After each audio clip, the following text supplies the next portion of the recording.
அன்பிற்கினிய மாணவர்களே, அனைவருக்கும் வணக்கம். 8ஆம் வகுப்பு தமிழ் பாடத்தில் 4ஆம் இயலில் கற்கண்டு பகுதியில் அமைந்த வேற்றுமை குறித்த இலக்கணத்தை இன்றைய வகுப்பில் காண்போம். வேற்றுமை என்ற சொல் ஏற்கனவே நீங்கள் அறிவீர்கள். ஒற்றுமையின் எதிர்ச்சொல் வேற்றுமை என்று நீங்கள் படித்திருப்பீர்கள். ஆனால் இங்கு நாம் பார்க்கின்ற வேற்றுமை பெயர்ச்சொற்களை பற்றிய வேற்றுமை. பெயர்ச்சொல் என்றவுடனே உங்களுக்கு நினைவுக்கு வரவேண்டியது 4 வகை சொற்கள். 4 வகை சொற்களை பற்றி நாம் ஏற்கனவே அறிந்திருக்கின்றோம். அவை உங்களுக்கு நினைவுக்கு வரும்: பெயர்ச்சொல், வினைச்சொல், இடைச்சொல், உரிச்சொல். பெயர்ச்சொல் என்பது ஒரு பொருளை குறிக்கும் சொல். மேசை, நாற்காலி, புத்தகம் என்பன பெயர்ச்சொற்களுக்கு எடுத்துக்காட்டு. வினைச்சொல் ஒரு பொருளின் தொழிலை குறிக்கும் சொல் வினைச்சொல் எனப்படும். ஆடுதல், பாடுதல், ஓடுதல் என்பனவெல்லாம் வினைச்சொல்லை குறிக்கும். பெயர்ச்சொல்லையும் வினைச்சொல்லையும் சார்ந்து வந்து பெயரின் வினையின் பொருளை உணர்த்தும் சொல் இடைச்சொல் என்பன. மற்ற வேற்றுமை உருபுகள் போல்வன இடைச்சொற்களுக்கு சான்றுகளாகும். பெயர்ச்சொல்லையும் வினைச்சொல்லையும் சார்ந்து வந்து பெயரின் வினையின் பண்பை குறிக்கும் சொற்கள் உரிச்சொற்கள் எனப்படும். தவ, நனி போல்வன உரிச்சொற்களுக்கு எடுத்துக்காட்டு. இப்பொழுது சொற்களை குறித்து உங்களுக்கு நினைவுபடுத்தினேன். மீண்டும் பெயர்ச்சொல்லுக்கு வருவோம். முருகன் வந்தான், முருகனை கண்டான், முருகனால் எழுதப்பட்டது. மீண்டும் சொல்கிறேன். முருகன் வந்தான், முருகனை கண்டேன், முருகனால் எழுதப்பட்டது. முதல் தொடரில் முருகன் என்பது எழுவாயை குறிக்கும். இரண்டாவது தொடரில் முருகன் என்கிற பெயர்ச்சொல் செயபடு பொருளை குறிக்கும். மூன்றாவது தொடரில் அமைந்த முருகன் கருத்தாவை குறிக்கும். ஒரு பெயர்ச்சொல் செயபடு பொருளாகவும் கருத்தாவாகவும் மாறுவதற்கு காரணமாக அமைந்த அசை ஐ, ஆல் என்பன. புரிகிறதா? செயபடு பொருளையும் கருத்தாவையும் பெயர்ச்சொல்லாக மாற்றியது ஐ, ஆல் என்பன. நினைவுபடுத்திக் கொள்ளுங்கள்.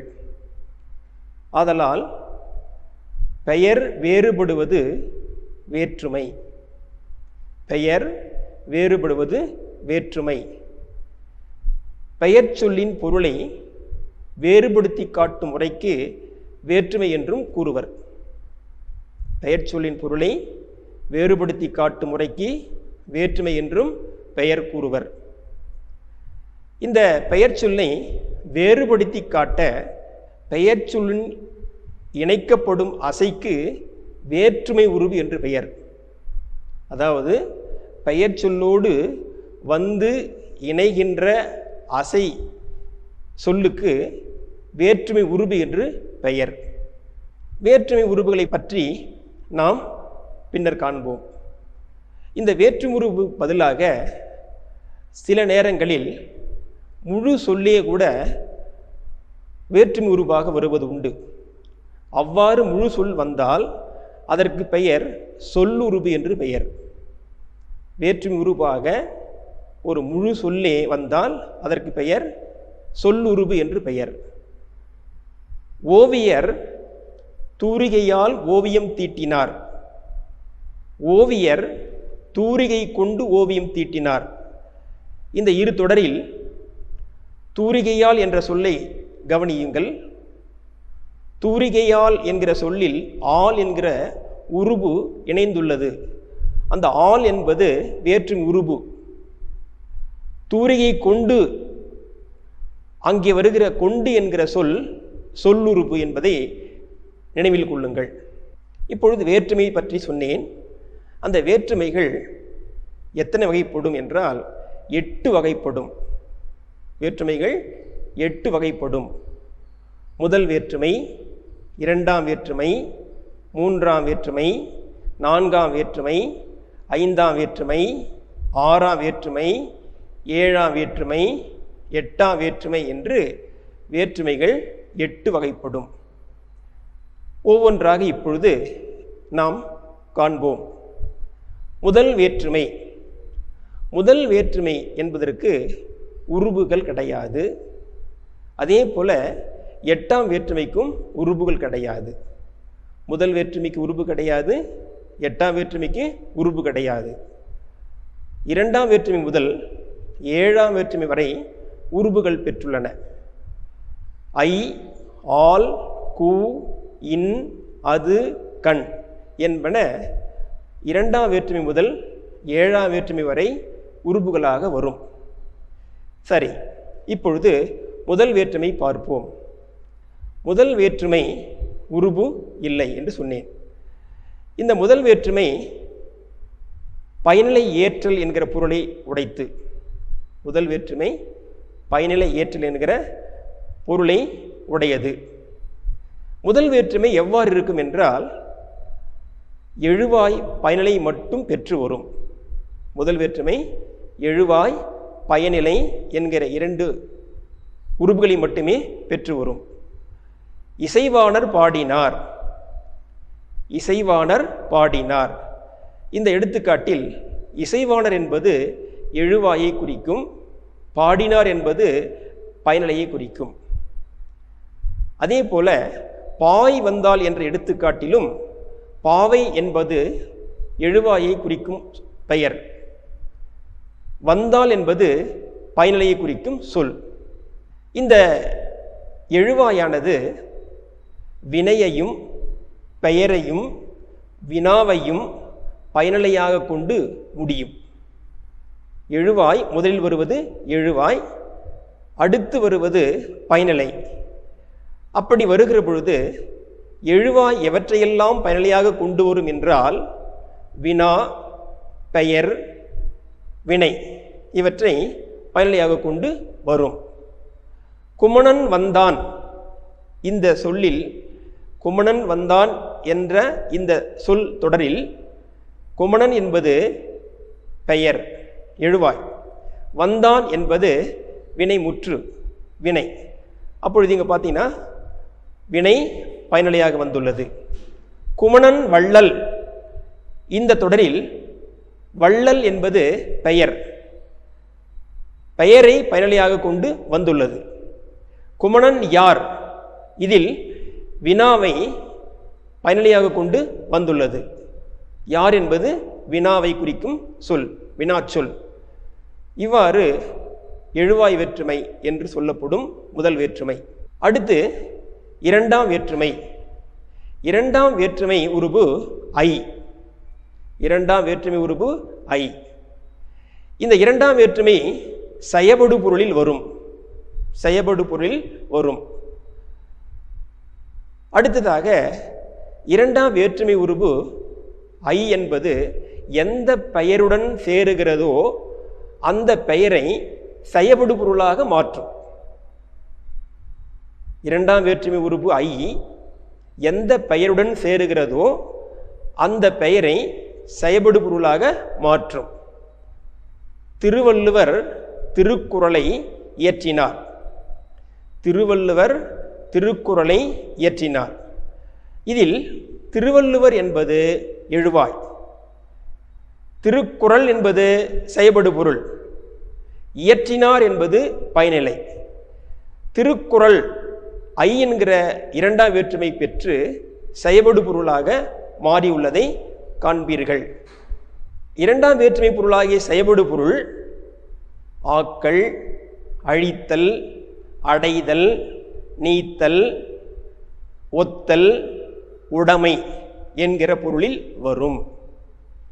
இரண்டாம் வேற்றுமை ஐ என்கிற உருபு, அதனுடைய பொருள் செயபடு பொருள். அந்த செயபடு பொருள் 6 பொருளில் வருகிறது. என்னென்ன? ஆக்கல், கரிகாலன் கல்லணையை கட்டினான். ஆக்கல் என்பது உருவாக்குதல். இங்கு கரிகாலன் என்கிற அரசன் கல்லணையை உருவாக்கியதால் இது ஆக்கல் பொருள். ஐ என்கிற உருவும் இடம்பெற்றுள்ளது, கல்லணையை. அடுத்து அழித்தல். பெரியார் மூட நம்பிக்கைகளை ஒழித்தார். அழித்தார் என்றால் நீக்குதல். மூட நம்பிக்கைகளை ஒழித்தார். மூட நம்பிக்கைகளை ஐ என்கிற வேற்றுமை உருவு இடம்பெற்றுள்ளது. அடுத்து அடைதல். அடைதல் என்றால் ஓரிடத்தை நாம் சென்று அடைவது. கோவலன் மதுரையை அடைந்தான். அங்க மதுரையை ஐ என்கிற உருவு இடம்பெற்று அடையல் பொருளில் வந்துள்ளது. காமராசர் பதவியை துறந்தார்.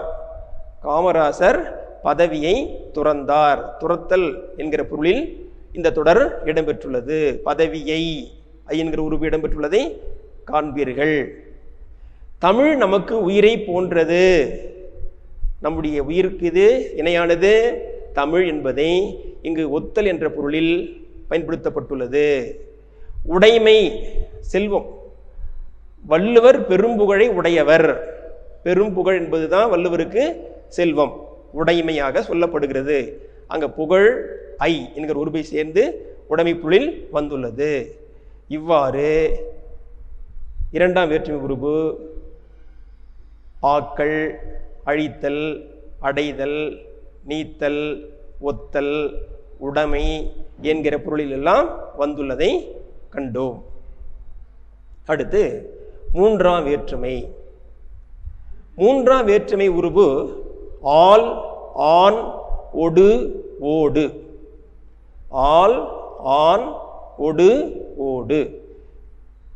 பெரும்பாலும் ஐ, ஆல், கு, இன், அது, கண் என்று சொல்லும்போது ஆல் மட்டும் சொல்லுற வழக்கம். ஏன்னா பெரும்பாலான இடங்களில் மூன்றாம் வேற்றுமை உருவாக வருவது ஆல்.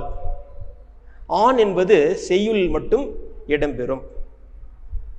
அடுத்து ஒடு, ஓடு என்பதும் சற்று குறைவாக பயன்பாட்டில் உள்ளது. இப்பொழுது அதனுடைய பொருள்கள் பார்த்தா, எதனுடைய பொருள்கள்? மூன்றாம் வேற்றுமையுடைய பொருள்கள். கருவி பொருள், கருத்தா பொருள், உடனிகழ்ச்சி பொருள். கருத்தா பொருள் அப்படின்னு என்னன்னா, கருத்தா என்றால் என்ன? செய்பவனை குறிப்பது கருத்தா. செய்வதற்கு உதவியாக இருக்கின்ற சாதனம் கருவி. ஒரு தொழிலை செய்வதற்கு உதவியாக இருப்பது கருவி. உடன் நிகழ்ச்சி அப்படின்னு சொன்னா, பெயர் ஆகிய எழுவாயினுடைய செயலோடு மற்றொன்றின் செயலும் உடன் நிகழ்வது. எழுவாயின் செயலோடு மற்றொன்றினுடைய செயலும் உடன் நிகழ்வது உடன் நிகழ்ச்சி பொருள்.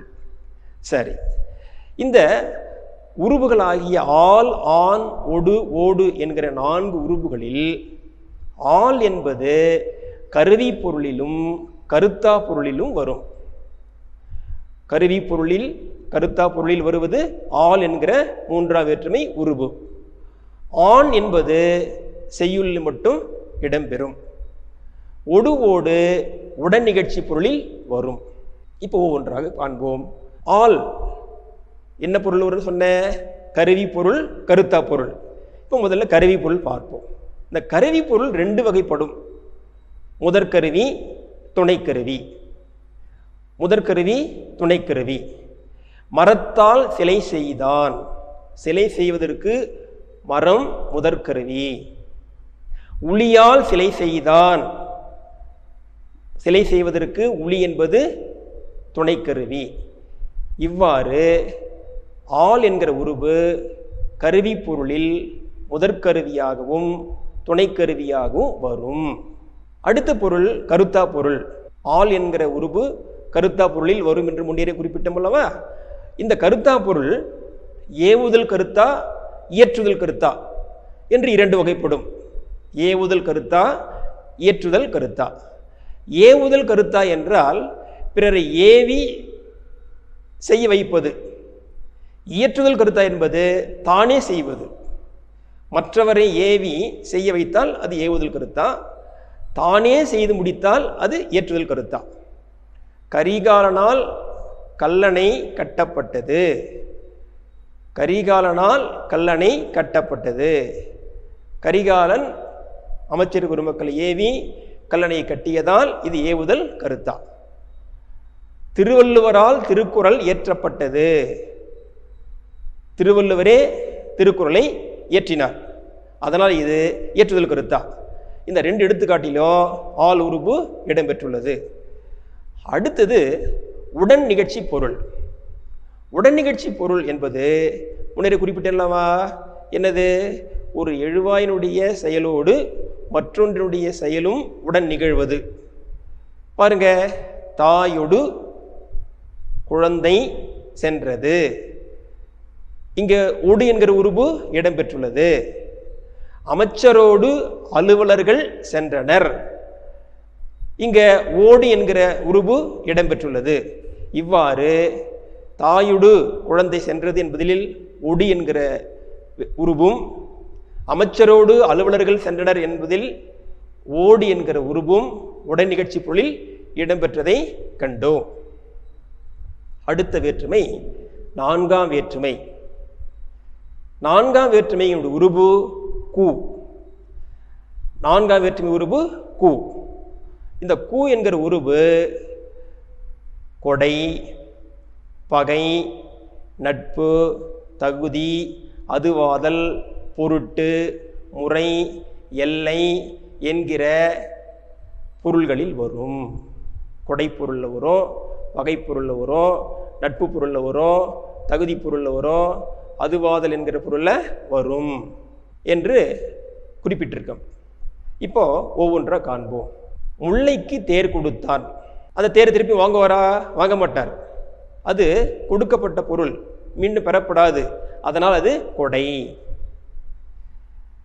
புகை மனிதனுக்கு பகை. இது பகை பொருள். மனிதனுக்கு பகைதானே புகை. அதனால்தான் இது பகைமை காரியத்தை வந்ததால் இது பகை பொருள். அங்க கூ என்கிற உருபு இடம்பெற்றுள்ளது. கபிலருக்கு நண்பர் பரணர். இங்கு கபிலருக்கு என்ற எழுவாயில் கூ என்கிற உருபு இடம்பெற்று நட்பு பொருளில் வந்துள்ளது. தகுதி, ஒருவருடைய தகுதி என்ன அர்த்தம்? மனிதனுக்கு தகுதி மனிதம், அன்பு தானே. அதை போல இங்க கவிதைக்கு அழகு கற்பனை. கவிதையுடைய தகுதியை இங்க குறிப்பிட்டுள்ளதால் இது தகுதி பொருளில் கூ என்கிற உருபு இடம்பெற்றுள்ளது. அதுவாதல், அதே போல அதுவாதல் ஒன்று இன்னொன்றாவதல் அதுவாதல். அப்ப தயிருக்கு பால் வாங்கினான், அதுவாதல். பொருட்டு, பொருட்டு எதன் பொருட்டு? ஒரு செயல் செய்த எதன் பொருட்டு செய்கிறோம் கேட்குறோமா இல்லையா? அதை போல ஒருவருடைய முயற்சி எதன் பொருட்டு அமைகிறது என்று பார்க்கிறோம் இல்லையா? அதே போல இங்க தமிழ் சான்றோர்கள் எதுக்காக பாடுபட்டாங்க? தமிழ் வளர்ச்சிக்கு பாடுபட்டார்கள். தமிழ் வளர்ச்சிக்கு பாடுபட்டார் யாரு? மறைமலடிகள் தமிழ் வளர்ச்சிக்கு பாடுபட்டார். பொருட்டு. முறை 1 2 3 வரிசைப்படுத்துறதுலே அதே போல முறை, அதான் முறை வைப்புன்னு. அதே போல இங்கு செங்குட்டுவனுக்கு தம்பி இளங்கோ. அண்ணன் யாரு? செங்குட்டுவன். தம்பி யாரு? இளங்கோ. செங்குட்டுவனுக்கு அங்கு கூ என்கிற நான்காம் வேற்றுமை உருவு அமைந்து முறை என்ற பொருளில் இடம்பெற்றுள்ளது. எல்லை, தமிழ்நாட்டுக்கு கிழக்கு வங்கக்கடல். தமிழ்நாட்டுக்கு கிழக்கு வங்கக்கடல் என்று எல்லை பொருளில் இடம்பெற்றுள்ளது. அடுத்ததாக நாம் பார்க்க இருப்பது ஐந்தாம் வேற்றுமை உருபு. ஐந்தாம் வேற்றுமை உருபுகள் இல், இன். இல் என்கிற உருவும் இன் என்கிற உருவும் ஐந்தாம் வேற்றுமை உருபுகள். இந்த இரண்டு உருவும் நீங்கள் பொருளில், ஒப்பு பொருளில், எல்லை பொருளில், ஏது பொருளில் வரும். சரியா? இவையெல்லாம் நீங்கள், ஒப்பு, எல்லை, ஏது என்கிற பொருள் சார்ந்து வருவது ஐந்தாம் வேற்றுமை. மலையின் வீழ் அருவி. மலையின் வீழ் அருவி, மலை விட்டு விழுந்து அருவி நீங்குகிறது. அதனால் இது நீங்கள் பொருள் வந்தது. இன் என்கிற உருவு இங்கே இடம்பெற்றுள்ளது. பாலின் வெளிது கொக்கு. பாலை போல வெண்மையானது கொக்கு. ஒப்பு. பாலும் கொக்கும் என்ன நிறம்? வெண்மை நிறம். பாலின், பாலை போல வெண்மையானது கொக்கு என்று ஒப்பு பொருளில் இன் என்கிற ஐந்தாம் வேற்றுமை உருபு இடம்பெற்றுள்ளது. பவானியின் கிழக்கே மேட்டூர், எல்லை பவானிக்கு கிழக்கு என்ன ஊர் இருக்குது? மேட்டூர் என்பதை இங்கே இன் என்கிற உருபு அமைந்து எல்லை பொருளை தருகிறது. அடுத்து ஏது, ஏது என்றால் காரணம். கல்வியில் சிறந்தவர் கம்பர். கம்பர் எதனால் சிறந்தவர்? கல்வியினால் சிறந்தவர். அப்போ கல்வியில் இல் என்கிற உருபு அமைந்து ஏது பொருள் தந்ததால் இது ஐந்தாம் வேற்றுமை உருபு. அடுத்து ஆறாம் வேற்றுமை. ஆறாம் வேற்றுமை அது, ஆது, ஆ. அது, ஆது, ஆ. இந்த மூன்றும் ஆறாம் வேற்றுமை உருபுகள். இந்த ஆறாம் வேற்றுமை உருபுகள் கிழமை பொருளில் வரும். கிழமை, கிழமை என்றால் உரிமை, உரிமையை குறிப்பது கிழமை.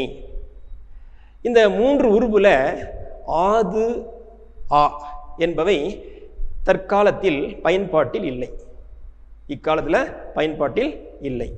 அப்போ இக்கால பயன்பாட்டில் உள்ள ஆறாம் வேற்றுமை உருபு ஆ, அது. அது என்பது என்ன பொருள் வரும்னு சொன்னேன்? கிழமை பொருள் வரும்னு சொன்னேன் இல்லையா? இந்த கிழமை என்பது என்ன? உரிமை. இந்த கிழமையை ரெண்டு வகையை பிரிக்கிறாங்க. தற்கிழமை, பிரிதின் கிழமை. தற்கிழமை, பிரிதின் கிழமை. தற்கிழமை என்பது தன்னோடு ஒன்றி உள்ள உரிமை, தன்னை விட்டு நீக்க முடியாது. பிரிதின் கிழமை என்பது தன்னை விட்டு பிரிக்கக்கூடிய உரிமை. நல்லா புரியுதப்பா? புரியுதுங்களா எல்லாருக்கும்?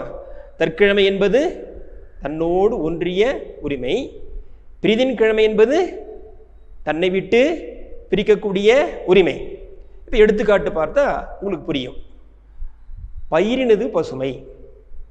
பயிர் எப்படி இருக்கும்? பச்சையாக இருக்கு இல்லையா? அந்த பசுமை பயிரை விட்டு நீக்க முடியுமா? நீக்க முடியாது, அது தற்கிழமை.